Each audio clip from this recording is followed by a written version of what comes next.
Oke, selamat datang di podcast bersama Mbah Nasir. Untuk podcast kita kali ini masih membahas tentang, ya ada kaitannya dengan asmara juga sih Mbah ini. Ini tentang tanda orang yang memiliki sifat egois begitu. Mungkin yang mudah diketahui sifat egois itu kan sifat ingin menang sendiri begitu ya Mbah ya. Tidak mau dikalahkan, tidak mau disalahkan begitu, apalagi dalam suatu hubungan begitu. Nah, tanda-tandanya ini apa saja Mbah untuk mengetahui orang ini sebenarnya sifatnya egois? Tanda-tanda ya. Ya banyaklah dalam beberapa hal itu bisa diketahui bahwasanya dia mempunyai atau ada orang yang memang bisa diketahui dengan tanda-tanda itu bahwa dia mempunyai sifat yang egois. Nah, salah satunya adalah biasanya kalau mungkin ada sesuatu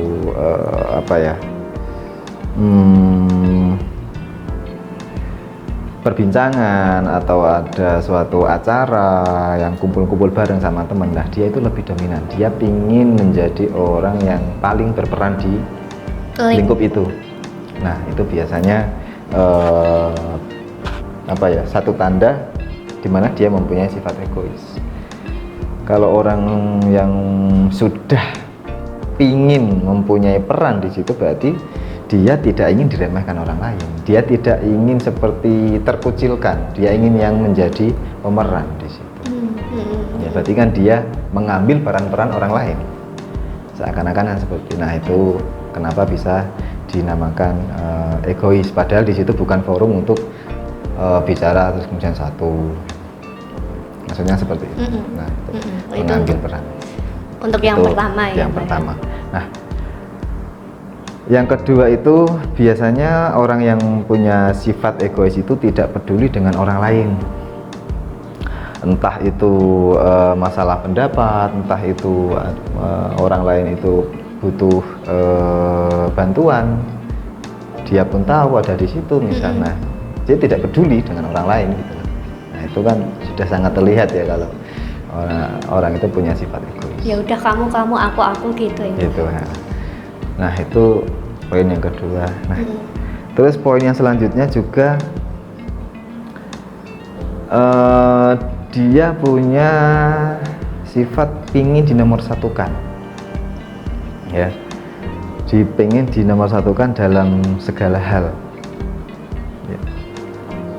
Jadi orang seperti ini itu tidak mau kalau dia itu di mata orang lain itu ada penilaian bahwasanya dia tidak berguna. Dia tidak ingin seperti itu. Jadi dia pokoknya pingin dinomorsatukan gitu. Dia tidak mau misal ada pemilihan entah itu kepala atau apa, dia tidak mau kalau tidak menjadi kepala. Misal saya harus menjadi itu, tidak bisa menerima kekalahan. Tidak, ya tentunya karena dia ingin menjadi nomor satu. Betul. Tidak bisa.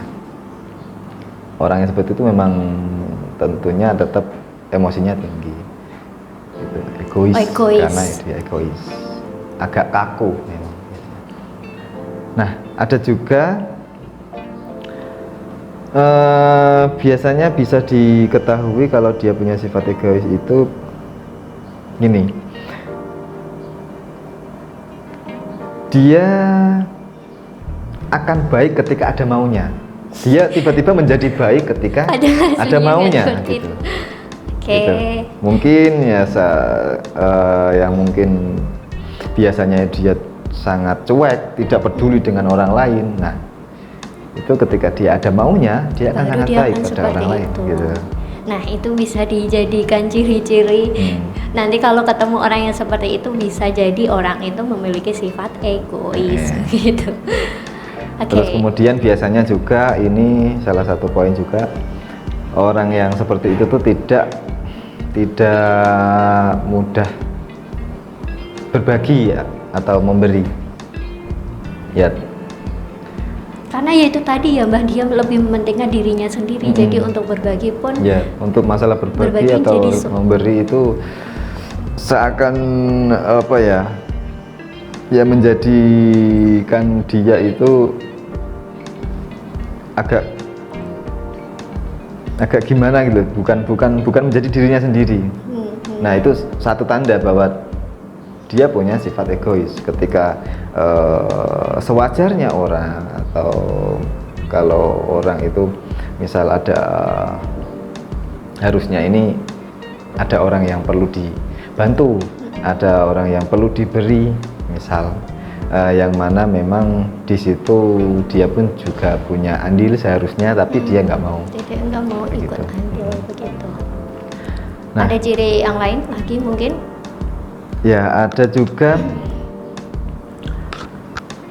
biasanya ini yang lebih agak kaku ini, kalau orang yang punya sifat egois, dia tidak mau menerima kritikan dari orang lain, walaupun bahwasanya kritikan itu tuh sebenarnya bisa membangun dirinya sendiri, ya. Ya kan aneh gitu loh. Kritikannya itu bagus untuk dia sebenarnya, tetapi ya gara-gara itu tadi, mungkin karena memang dia adalah punya karakter yang egois, Ingin dijadikan orang nomor satu begitu, sehingga tidak mau menerima jadi kritik. menafsirkan atau menerima suatu kritikan itu seakan punya sinyal, oh saya Jelek dipandang jelek orang nih, itu gitu. Bahkan kritik yang membangun untuk dirinya sendiri pun tidak mau menerima. Nah, itu salah satu tanda juga gitu. Betul. Ya. Terus kemudian yang terakhir nih, biasanya juga sering orang yang egois itu juga sering melakukan ini, tidak mau meminta maaf ketika dia sebenarnya salah. Ketika salah pun dia tidak mudah terus kemudian untuk meminta maaf. Lah itu sangat bisa terlihat jelas kalau dia punya sifat egois. Itu tadi. Gitu. Ada beberapa poin sebenarnya itu tadi.